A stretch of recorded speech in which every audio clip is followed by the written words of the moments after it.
Okay, this world is heavy, and with the constant barrage of noise and nonsense coming at us all the time, with the news and social media and all the expectations and judgment and people's opinion, all that changes us.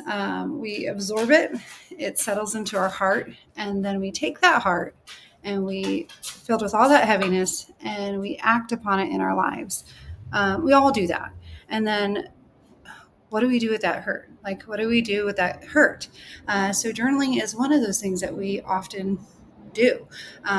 So, sometimes we're processing it. We sit down with pen in hand and we're hoping to make sense of everything, but it doesn't work. And so, maybe you stop journaling over time, or maybe you're still journaling in this way. So, journaling sometimes doesn't work because of how we're doing it. And it really can work with just like a slight adjustment. So when you open up your notebook and, like, we all have them, like I get my little notebook and I like to use a pencil for some reason. And we write down every tiny detail of what happened. And it sounds something like I'm so frustrated. He knows how much I hate that. Um, it's kind of like how we talk with a best friend, which that actually works in conversation. But with journaling, that kind of journaling kind of like pops relief when you're doing it. So it actually does feel good to kind of like vent it out. But it's not actually getting you unstuck. It's almost like emotional customer service or something. You're allowing your feelings to be heard, but then there's nowhere to go, and they're like trapped in this book. So here's the thing: journaling only helps when it helps you to change your story, not just repeat it. So when we write every little detail, kind of like a court reporter or something, it doesn't lend itself to healing. It's just kind of rehearsing or regurgitating and almost strengthening that story. It's like a kind of a way that we keep score in the form of like our data entry or our dated entries. And so our brain ends up, our body, our nervous system ends up kind of just reliving this event. The same emotional circuits light up, the same stress chemicals fire. And so it's strengthening that story and not like releasing it.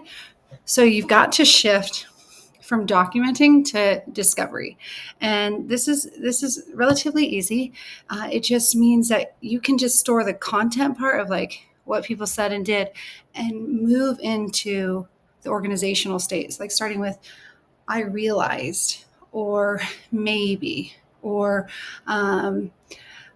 I'm trying to consider what this all means. So this helps our brain start to organize things into meaning rather than kind of stay in chaos or in our first meaning.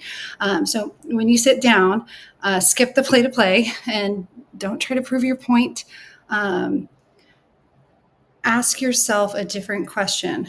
What am I learning in this moment? What can I discover about myself? Something like that. And then here's the big piece. And then when you're done, rip it up. Just like tear that little piece of paper to shreds. So this is really interesting because there isn't power in rereading or like storing it all in there. When we can tear something up actually with our hands, or just delete it if we typed it, we are releasing it and letting it go. And so it's not venting at that point. We're integrating meaning. And that ends up moving us, not staying stuck in that past loop, but moving us to a place of making sense with it. So write less. Don't write like you're texting your best friend, or recording this for upcoming hearing or something.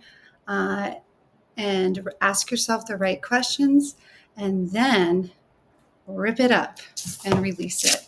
And that's how we make journaling actually effective towards healing.